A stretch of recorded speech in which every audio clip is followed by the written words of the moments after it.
All right, folks, here we are on Trading Up. We've got Stacey Pigmentation in the house. Now, we've just done an amazing podcast. You've got to go and check this out. She's got some crazy stories of whopping account flips within a matter of days, sometimes maybe even 5 days a week.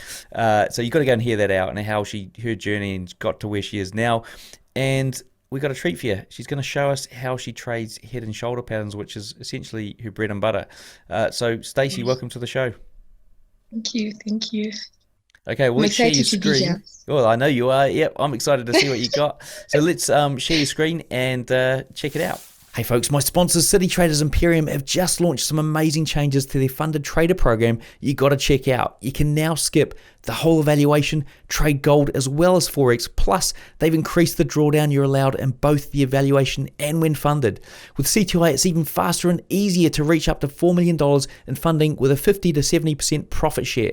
Click the link in the description to find out what else has changed. This is how I trade my head and shoulders, right, guys? It is just unfortunate that this one has reached take profit already. But most of the time we look at how the market would go on a point whereby it could have a potential reversal to form your shoulder, or it could just form your shoulder right there and just go, right? The reason why I don't like trading the shoulder is that the shoulders, most of them, well, they could create a longer consolidation or a shorter consolidation in the market. So what I basically look at, it's where now we would call the neckline, which is here, or where we would call the armpit. When I teach my students, not for them to get confused, I call it an armpit, whereby the market, it is just breaking out and becoming a straight head and shoulder all the way to take profit. But given the aspect that when you look on your left hand side, there's just those, those evidence that we have in the market, that the market is going to retest there and there and there and there.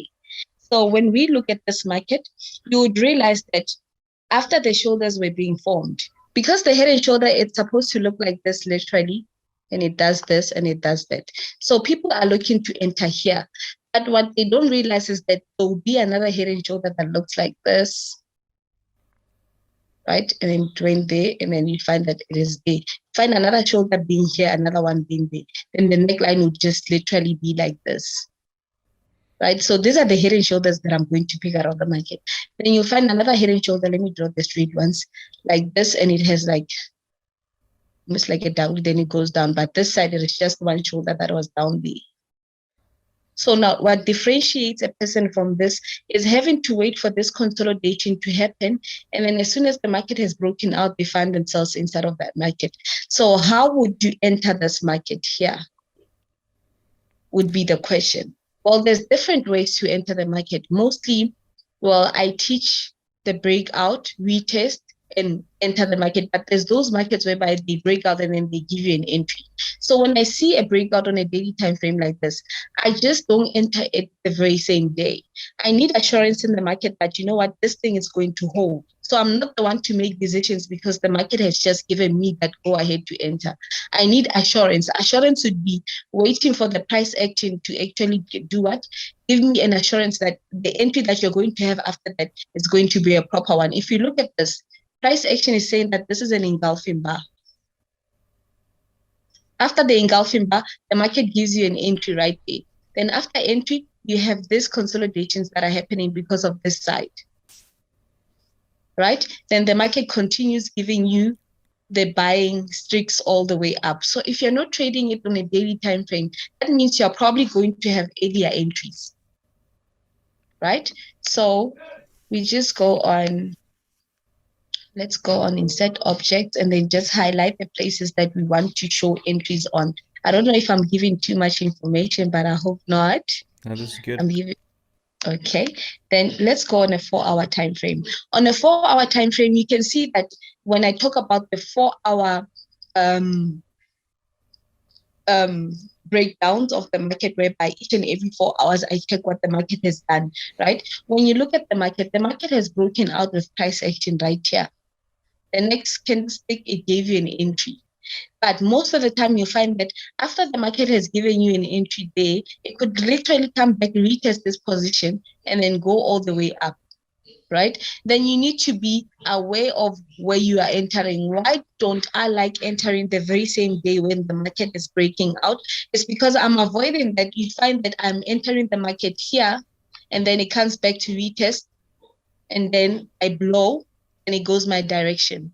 Many a times you find people saying, no, I can analyze.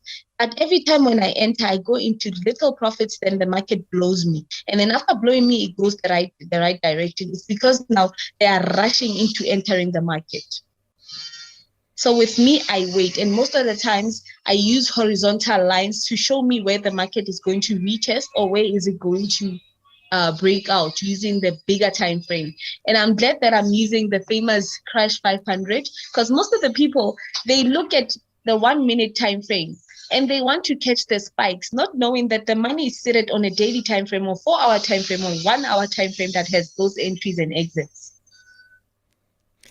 Yeah, I saw this chart the other day, and Yeah. somebody wanted a robot built on it, and not that I build robots for anyone these days, but and I was like, what? I've never seen anything like this in my life.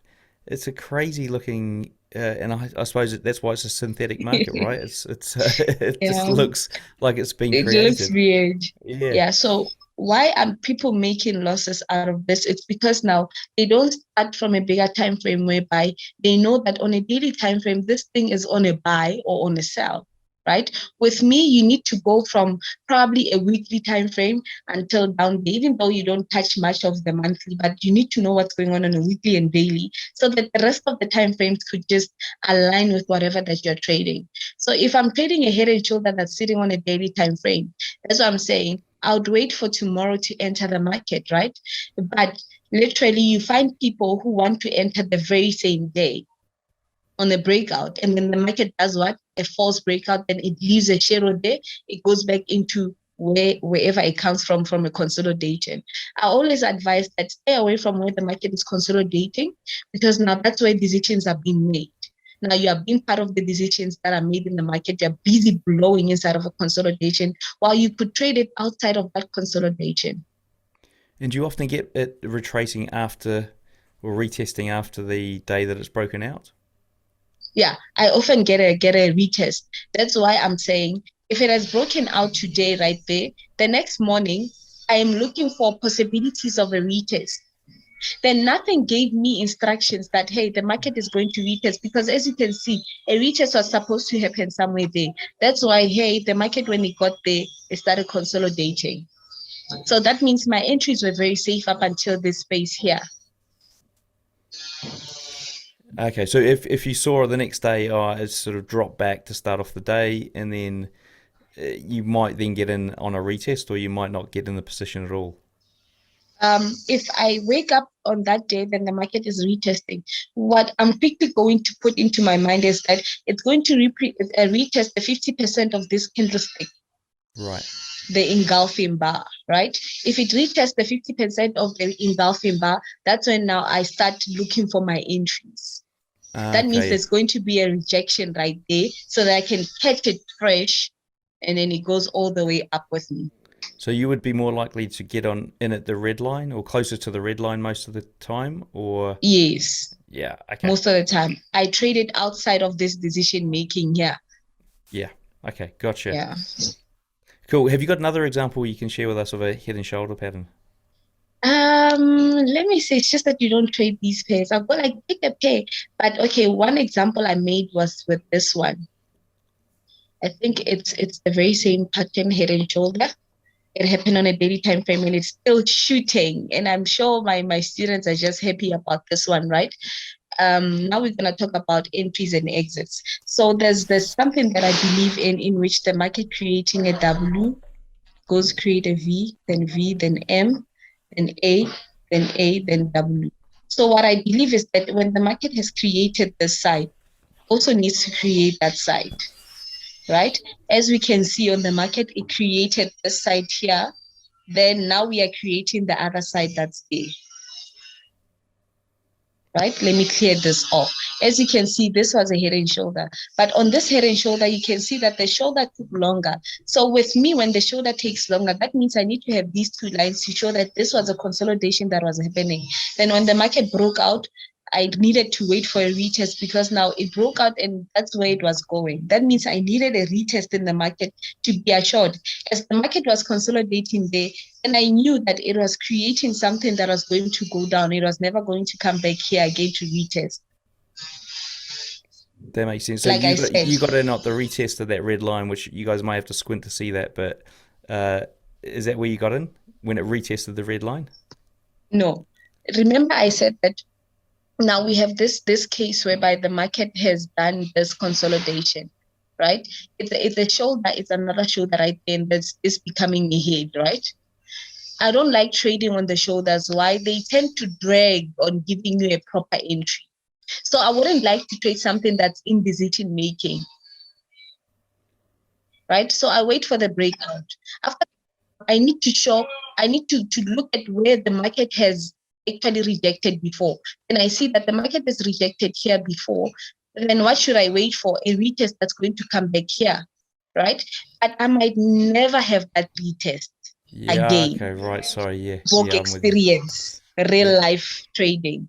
And if I'm not having that experience, that means I need to find myself inside of these entries that are happening there. Hey guys, ever wonder what broker I use? Well, I use these guys, Hanko Trade. Look, it was a no-brainer for me because I was looking for a broker with really good trading conditions and one without any leverage restrictions. Look, also, by joining Hanko Trade, I was able to cut my cost of trading significantly with their super low commission of $1 per 100K. Look, if you want to find out more, check out hankotrade.com or there is a link in the description. Okay, gotcha. All right, sorry, I'm looking at a different retest on the chart that I can see. Okay, cool.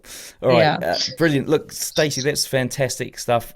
Really appreciate you sharing that with us. Do you want to talk us through that one before you wrap up? Yes, this was the one I gave inside of the class. Look at how this is a V bottom. This is what I teach them, right? Where the market has just created a V and up there it just goes retest. Sometimes it comes further as this here, but looking at what happened here, then we have almost the very same situation there where I've put a line. That's where now I was waiting for a breakout retest and then go into the right direction. So that's just me going through different head and shoulders that are happening inside of the market. Brilliant. Well, look, guys, that was fantastic. I've never seen inside the Deriv platform before either, so that was interesting seeing those synthetic markets. Now, before we wrap up, what's the best way to get hold of you? It's through Instagram. It's through Twitter. My Twitter is actually very free because Instagram is just crowded. Then if I'm not answering, you will see the people that I've put in front to contact me on. But my handles are Stacey Pigmentation. No, Stacey_Pigmentation on Instagram. Then on Twitter, it's Stacey_Pigment. I don't use Telegram, so please don't get scammed with people on Telegram. And I also have an app on Play Store. It's Pigmentation FX, one word, or you could catch the web version of it if you're using an iPhone, which is www.pigmentationfx.com. Okay, guys, look, there's a lot of links there. So what we'll do is we'll put a link below the video to the podcast and all those links in that page on tradingnut.com. So go and check that out after you finish watching this.